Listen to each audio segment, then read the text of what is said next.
Hi everyone, it's Evan. Welcome to EARC 194, the end of the semester. I have a treat for you. I want to share a book with you. So the authors of our textbook, one of them is named Michael Tunnell, and he's from Idaho. He has written a children's book. I just got it in the mail last night. I was so excited. It's called Mailing May, and I'm going to read it to you. Here's the cover, the dedication page. So I'll show you the pictures, if I can.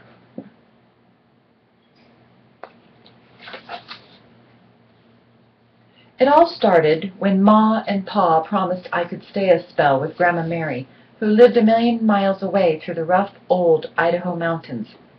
But when I asked Ma if it was time to go, she just shook her head and sighed real deep. So I tried asking Pa. "No money," said Pa. "Train ticket costs $1.55, May. I work all day to make that much. Maybe next year."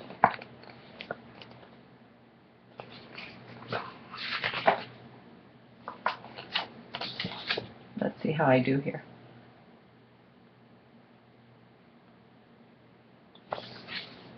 But I just couldn't wait a whole year, so the next morning when Ma bundled me in my heavy winter coat and sent me out to play in the snow, I made a beeline for Alexander's department store.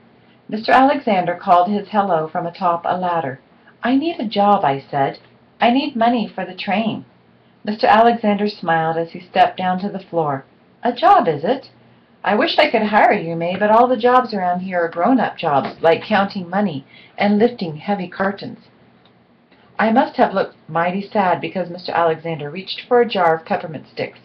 The sweet, wintry taste didn't do much to cheer me as I slogged my way home.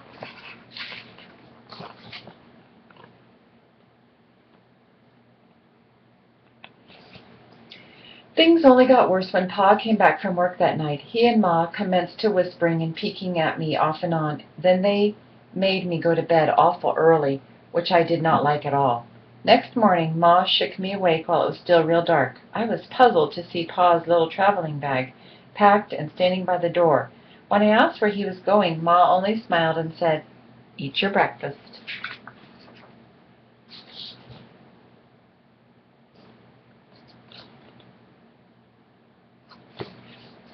Just then someone knocked on our front door. Pa opened up to Ma's cousin Leonard. "Come along, May," Pa said, grabbing the suitcase as Ma helped me with my coat. "We're going to the post office with Leonard." He held up his hand as I opened my mouth. "No questions," Pa said with a wink. Ma hugged and kissed me before Pa took my hand and led me out into the dark winter air.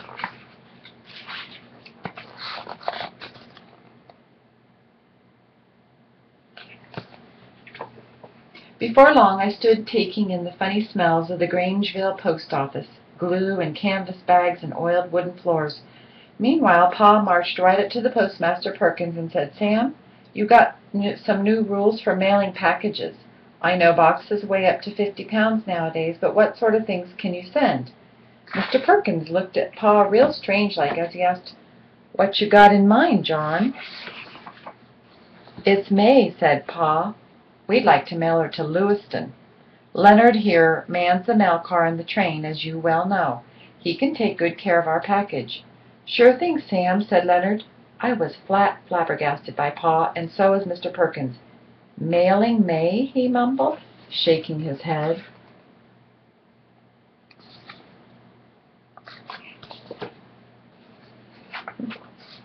"Let's see. The postal code says to mail lizards or insects or anything smelly." Mr. Perkins looked at me over his glasses and then sniffed. "Guess you passed the smell test. Says not to mail. Excuse me. I'm sorry. Postal code says not to mail lizards or insects or anything smelly." "But what about girls?" I asked. "Can you mail me?" "Well, the rule book says nothing about children, but it is permissible to mail baby chicks." Mr. Perkins smiled. "Let's find out exactly how much you and your valise weigh." I scrambled up onto the big scale, and Pa set his traveling bag next to me.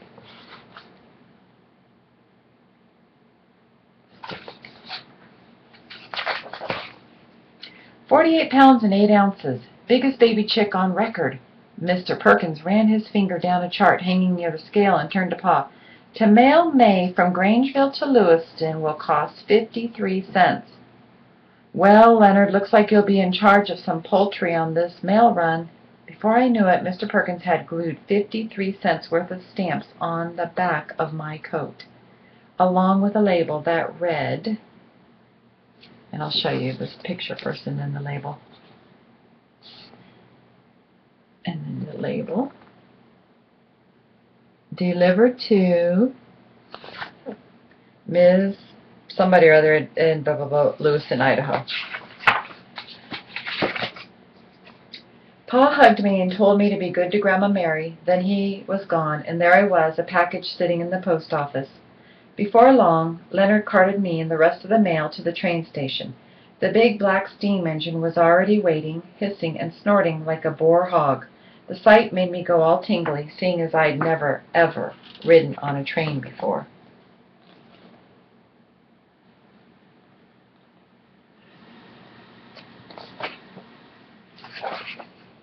After Leonard loaded the mailbags and a few other packages, he called out, "Time to go, May." Then he helped me up the steel steps. At exactly 7 o'clock, the train chugged away from my home and headed down the mountain. I felt as adventuresome as Daniel Boone. The inside of the mail car was like a little post office, and Leonard got busy right away sorting mail to be dropped off at towns along the way. I curled up nearby the stove to keep warm and watched. And this is a nice picture to look at. And lots of detail in that ticket. There, I'll hold still for you.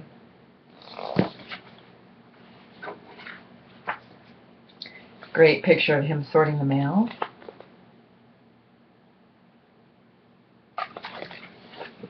Whenever Leonard had a free minute, he would take me to the door for a look.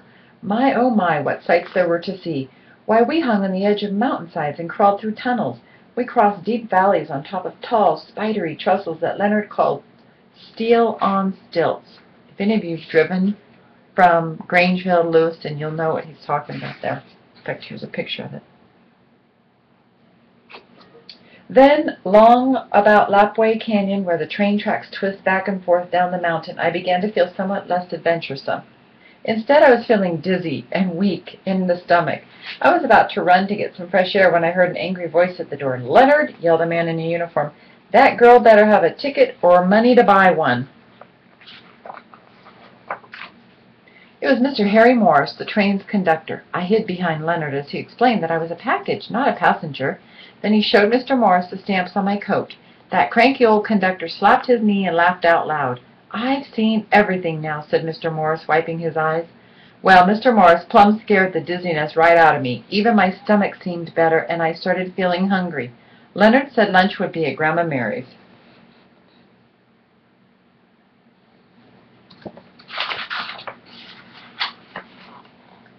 Great picture here, Lewiston. If you've never been up there, it's really worth a drive. In fact, I would go through, not through McCall, but I would go I'd go through Weiser and all that's lovely.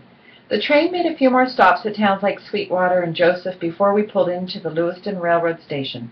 Since this was the end of the line, Leonard had time to be my mail carrier, and we headed for Grandma Mary's place. Great pictures, great illustrating. The second I laid my eyes on Grandma Mary, I'll pause here for you to see that. I felt downright warm inside. Ma and Pa had kept their promise after all, with a little help from the United States Post Office. End of story. So, this is really cool. The author's note, this is based on a true story. January 1st, 1913, the U.S. Post Office Department introduced domestic parcel post service. And on February 19, 1914, 5-year-old Charlotte May Piersdorf actually was mailed from Grangeville to Lewiston, Idaho. So, anyway, there's a lot more detail in there. You should go to the library and get this book.